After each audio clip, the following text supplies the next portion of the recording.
তাহলে কি এই 3 আসনে নিশ্চিতভাবে জয় পেতে চলেছে নওশাদ সিদ্দিকীর দল আইএসএফ? হ্যাঁ, আজ কথা বলবো নওশাদ সিদ্দিকী ভাইজান অর্থাৎ ইন্ডিয়ান সেকুলার ফ্রন্ট, সেই দল তারা কোন কোন আসন জিততে পারে। নির্বাচনের আর বাকি হাতে গোনা কয়েকটা দিন, ভোট ঘোষণা হয়ে গেছে, জোর কদমে বিভিন্ন দলের প্রার্থীরা তারা প্রচার চালাচ্ছে। থেমে নেই নওশাদ সিদ্দিকীও।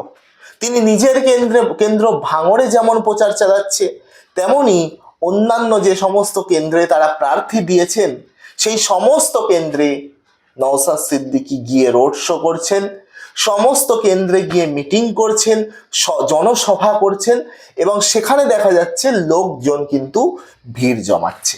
এবার প্রশ্ন হলো, নওশাদের জনসভায় ভিড়, নওশাদের রোড শোতেও ভিড়, এই ভিড়ের যে মেন ভিড়টা যেটা নওশাদকে দেখার জন্য হচ্ছে, সেই সমস্তটা যদি ভোট বাক্সে পড়ে তাহলে ইন্ডিয়ান সেকুলার ফ্রন্ট অর্থাৎ নওশাদ সিদ্দিকীর দলের কি ভাগ্য ঘুরবে? 2021-এ আমরা দেখেছিলাম তারা একটি আসনেই থেমে গেছিল, একটি আসন নিয়েই তাদেরকে থাকতে হয়েছিল, কারণ সেই সময় আমরা দেখেছিলাম তারা জোট করেছিল, বামেদের সঙ্গে জোট করেছিল, কংগ্রেসের সঙ্গে জোট করেছিল, জোট করে মহাজোট করে তার নাম হয়েছিল সংযুক্ত মোর্চা। পুরো জোটের মধ্যে ওই একটি মাত্র আসনই দখল করেছিল, সংযুক্ত মোর্চার বিধায়ক হয়েছিলেন নওশাদ সিদ্দিকী। আর এবার 2026, 2021 আর 2026-এ রয়েছে বিস্তর তফাৎ। 2021-এও জোট হয়েছিল, সেটা ছিল মহাজোট, আর 2026-এও তারা জোট করেছে, তবে এই জোটে আর নেই কংগ্রেস, অর্থাৎ এই জোটকে কোনোভাবেই মহাজোট বলা যাবে না।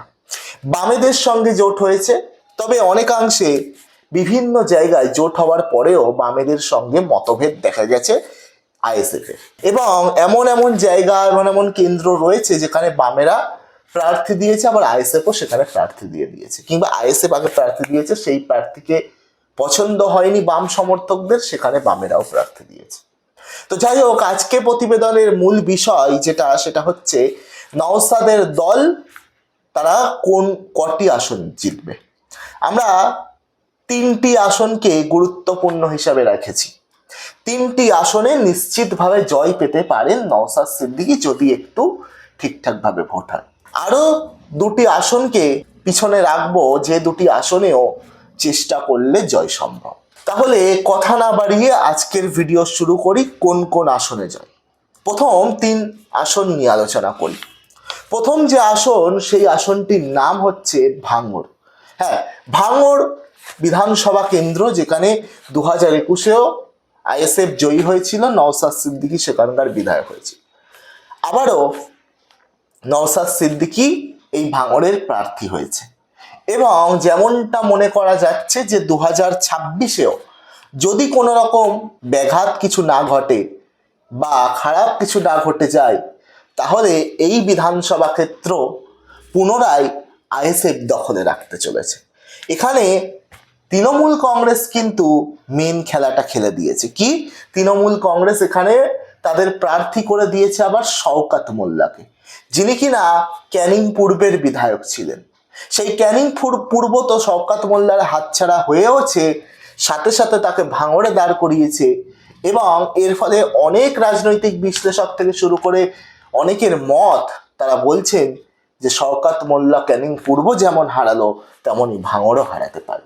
এরপরে আরো 2 কেন্দ্র বলবো, তার মধ্যে একটা কেন্দ্র হচ্ছে ক্যানিং পূর্ব। হ্যাঁ, ক্যানিং পূর্ব, যেখানে দীর্ঘদিন বিধায়ক ছিলেন শওকত মোল্লা, তাকে সরিয়ে ভাঙড়ে করে দেওয়া হয়েছে, এবং সেই ক্যানিং পূর্ব শওকত মোল্লার ছেড়ে আসার ফলে সেখানে অন্য প্রার্থী ভোটে দাঁড়ানোর ফলে তৃণমূল কংগ্রেসের কর্মী সমর্থক শওকত অনুগামীদের মধ্যে একটা অসন্তোষ কিন্তু আমরা সকলে দেখেছিলাম। আবার আইএসএফ এর যে প্রার্থী, তিনি আবার সদ্য তৃণমূল ছেড়ে আইএসএফ এ যোগদান করেছেন। ক্যানিং পূর্বের অত্যন্ত পরিচিত একটা মুখ, শুধু ক্যানিং পূর্ব কেন, ভাঙড়, ক্যানিং পূর্ব, এই সমস্ত অঞ্চলের পরিচিত তৃণমূলের একজন নেতা, দাপুটে এক সময়ের আরাবুল ইসলাম, সেই আরাবুল ইসলামকে প্রার্থী করেছে ভাঙড়ে আইএসএফ, এবং এখান দিয়ে বোঝা যাচ্ছে যে তিনি যে দীর্ঘদিনের রাজনৈতিক একটা অভিজ্ঞতা রয়েছে তার, তারপরে এলাকায় ব্যাপক প্রভাব রয়েছে এই সমস্ত অঞ্চলে, যার ফলে কিন্তু তিনি কিন্তু একটা এক্সট্রা অ্যাডভান্টেজ পাবে। এবং শওকত মোল্লা সেখানে লড়ছেন না, অন্য কোনো প্রার্থী দেওয়া হয়েছে, সেই সব কিছু বিষয়গুলো মাথায় রেখে কিন্তু ক্যানিং পূর্বে আইএসএফ কিন্তু একটা এক্সট্রা অ্যাডভান্টেজ পাবে। তাদের নিজেদের প্রার্থী চয়ন এবং তৃণমূলের প্রার্থী চয়ন, এই দুটোকে নিয়ে তারা কিন্তু একটা এক্সট্রা অ্যাডভান্টেজ পেতে চলেছে। এবং বলা যায় যে এই দুই মিলিয়ে যে লড়াই, সেখানে বড় ফ্যাক্টর হয়ে উঠছে আরাবুল ইসলাম। এবং অনেকের মতে এটা শুধু একটা নির্বাচন নয়, এটা আরাবুল ইসলামের কাছে এক ধরনের জবাব দেওয়ার একটা লড়াই, জবাব দেওয়ার একটা মাধ্যম, যে তিনি তৃণমূল থেকে বেরিয়ে এসেও কিছু করে দেখাতে পারেন, তিনি তার পিছন থেকে দিদির ছবি সরলেও তিনি কিছু করতে পারেন। এই চেষ্টাটা, মানে এটাকে দেখানোর জন্য মরিয়া কিন্তু আরাবুল ইসলাম। এবং সেখানে দাঁড়িয়ে এই ক্যানিং পূর্ব কিন্তু আইএসএফ এর জন্য অনেকটা সহজ তাদের প্রার্থীর জন্য। তবুও বলা যায় না মানুষের মন, তারা ভোট বাক্সে শেষ মুহূর্তে কি করবে। তবে আমরা আমাদের যে আইএসএফ 3 নিশ্চিত আসন পাবে, তার মধ্যে ভাঙড় অবশ্যই নাম্বার 1-এ থাকবে, দ্বিতীয়তে ক্যানিং পূর্বকে আমরা রাখলাম। এরপরের যে 3 নম্বর আসন আমি বলবো, সেই 3 নম্বর আসন হচ্ছে দেগঙ্গা বিধানসভা কেন্দ্র, উত্তর 24 পরগনা। এতক্ষণ দক্ষিণ 24 পরগনা নিয়ে কথা বললাম, এবার চলে এলাম উত্তর 24 পরগনা। দেগঙ্গা বিধানসভা কেন্দ্র, এখানেও আইএসএফ যাকে প্রার্থী করেছেন তিনি দীর্ঘদিন তৃণমূল কংগ্রেস করে এসেছেন, এবং তিনি ক্ষোভে তৃণমূল কংগ্রেস ছাড়ার পরেই তিনি প্রার্থী হয়েছেন আইএসএফ এর। নাম হচ্ছে মফিদুল হক সাহাজি, যাকে এলাকার মানুষ মিন্টু সাহাজি বলেই চেনেন। টিএমসি ছেড়ে তিনি আইএসএফ এ যোগদান করেছেন, এবং তারপরেই তাকে যখন প্রার্থী করা হয়, তাকে প্রার্থী করার পর আইএসএফ কর্মী সমর্থক দেগঙ্গা বিধানসভার অন্তর্গত মানুষের যে একটা খুশি, মানুষের যে একটা আবেগ, সেটা কিন্তু দেখা গেছিল। এই মফিদুল হক সাহাজি বা মিন্টু সাহাজি যিনি রয়েছেন, তার কিন্তু এলাকায় একটা ব্যাপক পরিচিত মুখ রয়েছে। বিভিন্ন এলাকার কোনায় কোনায় তিনি কিন্তু চেনেন, মানুষ তাকে চেনে সেই বিধানসভার। এবং সাংগঠনিক ভাবেও যদি আমি বলি, তিনি কিন্তু খুবই শক্তিশালী তৃণমূলের একজন লিডার ছিলেন। সেখানে দাঁড়িয়ে তিনি, যেহেতু তৃণমূল কংগ্রেস বিগত দিনে রহিমা মণ্ডল তাকে প্রার্থী করতো তৃণমূল কংগ্রেস, তিনি সেখানকার বিধায়িকা ছিলেন, কিন্তু এবারে দেগঙ্গা বিধানসভায় প্রার্থী চেঞ্জ করা হয়েছে, প্রার্থী পরিবর্তন করা হয়েছে, এবং সেখানে দাঁড়িয়ে প্রার্থী করা হয়েছে আনিসুর রহমান বিদেশকে। তো সেখানে দাঁড়িয়ে তিনি, এই মিন্টু সাহাজি, তার কিন্তু একটা ক্ষোভ ছিল যে তাকে হয়তো দল প্রার্থী করবে, কিন্তু তাকে করেনি। শেষ মুহূর্তে তিনি সেই ক্ষোভ থেকেই দল ছেড়ে, তৃণমূল কংগ্রেস ছেড়ে আইএসএফ এ যোগদান করেন এবং সঙ্গে সঙ্গে টিকিট পেয়ে যান। যে মিন্টু সাহাজির যে জনপ্রিয়তা, যে আবেগ, এবং তার থেকে বড় কথা যে দেগঙ্গা বিধানসভার অন্তর্গত বেশ কিছু স্থানে তিনি সভা করছেন, জনসভা, রোড শো, র্যালি করছেন, এবং এমনকি গতকাল বা পরশু নওশাদ সিদ্দিকী তিনিও তার সমর্থনে সেখানে প্রচারে এসেছিলেন, এবং সেখানে যে ভিড়টা, সেখানে যে জনজোয়ারটা দেখা গেছিল, সেখান দিয়ে দেগঙ্গা বিধানসভা কিন্তু একটা আশার আলো দেখাচ্ছে ইন্ডিয়ান সেকুলার ফ্রন্টকে তথা নওশাদ সিদ্দিকীকে। এখন এই 3 আসন নিয়ে আমি কথা বললাম, আরো 2টো আসন বলবো, তবে এই দুটো জিতবে কি না জিতবে এটা অনিশ্চিত। জেতার জায়গায় আছে, হাড্ডাহাড্ডি লড়াই হবে। একটা হচ্ছে আমডাঙ্গা বিধানসভা কেন্দ্র, উত্তর 24 পরগনার আমডাঙ্গা বিধানসভা কেন্দ্র, যেখানে আইএসএফ প্রার্থী হয়েছে বিশ্বজিৎ মাইতি, এবং তৃণমূল কংগ্রেসের খুব ইন্টারেস্টিং প্রার্থী হয়েছেন হচ্ছে কাসেম সিদ্দিকী, নওশাদ সিদ্দিকীর সম্পর্কিত দাদা। এই কেন্দ্রটা হাড্ডাহাড্ডি হবে। এখানে বিশ্বজিৎ মাইতিকে, যিনি অত্যন্ত পরিচিত মুখও বলা চলে আইএসএফ এর, তাকে প্রার্থী করেছে নওশাদের দল। তো সেক্ষেত্রে এই আসনটা কিন্তু ভালো লড়াই হবে। তবে আমি বলবো না যে 100% বা 99% জিতে যাবে এই আসনটা। ভাঙড়টাকে যতটা জোর দিয়ে বলছি, বাকি আসনগুলো বলছি না, তবে জেতার সম্ভাবনা আছে। এই আমডাঙ্গা বিধানসভায় কি হবে, কে জিতবে না জিতবে, এটা নিয়ে আমি কয়েকদিন আগে বিস্তারিত ভিডিও করেছি। যে ওপরে যে লিঙ্কটা দেখছেন, আই বাটনে ক্লিক করে ভিডিওটি আপনারা দেখতে পারেন। আচ্ছা, এরপরের যে আরেকটি লাস্ট কেন্দ্র আমি বলবো, সেটা হচ্ছে হাড়োয়া বিধানসভা কেন্দ্র, উত্তর 24 পরগনার। এখানে তৃণমূল কংগ্রেস প্রার্থী করেছে আব্দুল মাতিন, মুফতি আব্দুল মাতিন, অত্যন্ত পরিচিত মুখ। আর আইএসএফ প্রার্থী করেছে পিয়ারুল ইসলামকে, অ্যাডভোকেট পিয়ারুল ইসলামকে।